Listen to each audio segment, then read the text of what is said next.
you. Have you ever stopped to think about the fact that the reason you're not seeing all the things that you're praying for, or the reason maybe you feel like God's not answering you, is because you're not letting Him? You see, because God can't fill a closed fist.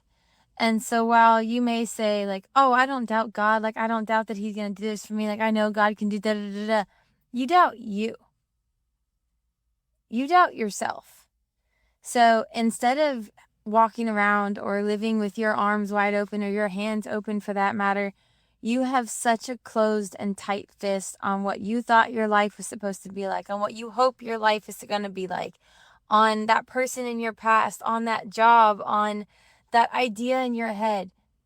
You're so tightly grabbing it and you won't let it go, that God can't give you what He wants to give you. He can't help you get where you need to go. He can't even hold your hand because you're holding tight to your past.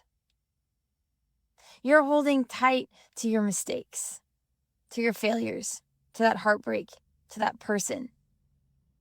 You're holding so tightly to all the things not meant for you that God can't even hold your hand and guide you to what's meant for you. You see, before the promises of God can be received, your agreement with the enemy needs to be broken. That means opening your hands. That means letting go. That means walking away. You see, because the tighter that you hold on to things, the longer that you hold on to it, you're letting the enemy's lies become your limitations. You are limited by what you thought your life was going to be like, by what you want your life to be like, by the person that you want to be with. You're letting the enemy's lie limit you to what God can give you. Because like I said, God can't give you anything with your hands like this. You're not ready to grab anything from Him. You're not even ready to grab His hand. Instead, you're holding tight to that job, that person, that relationship, maybe that marriage, the money that you want, the car that you want, the life that you thought you were going to have,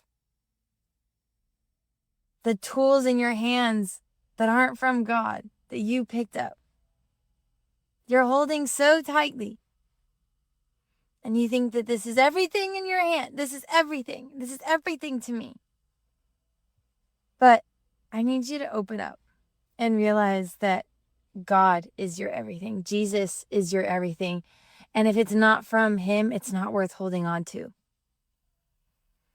That may make you a little uncomfortable. That might hurt a little bit. You might have to let that person go.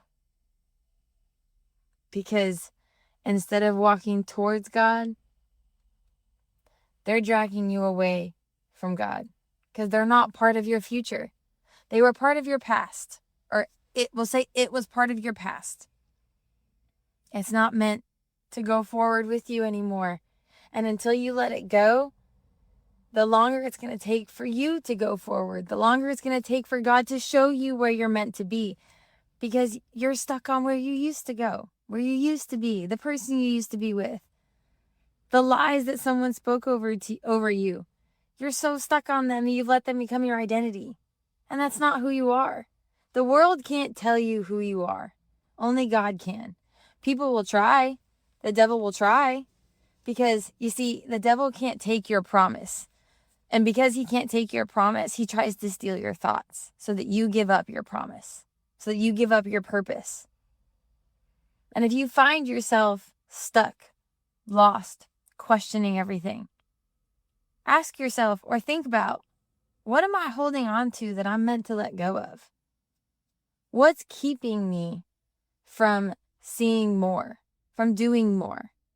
If it's a person, a place, a job, maybe you have to let it go.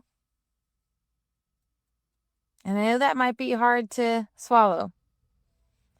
But something that I've come to realize is the fact that I would rather hold Jesus' hand and not know where I'm going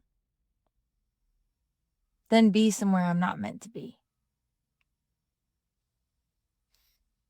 It's a double-edged sword, because while I do want to know what's next and I do want to know what's coming, and sometimes, I do want to control the situation, Every time I've tried, it doesn't work out. And you could probably say the same thing. It's harder. It's frustrating. Gives you anxiety. Stresses you out. Disrupts your sleep. Makes you bloated. Let it go. Break your agreement with your past. Rip up that contract. There's a loophole. God knows it. And you know it. You know it's not meant for you. You're just scared. But it's time to let it go. Let go of what you thought your life was meant to be like. Let go of that person. Open your hands so that Jesus can take your hand.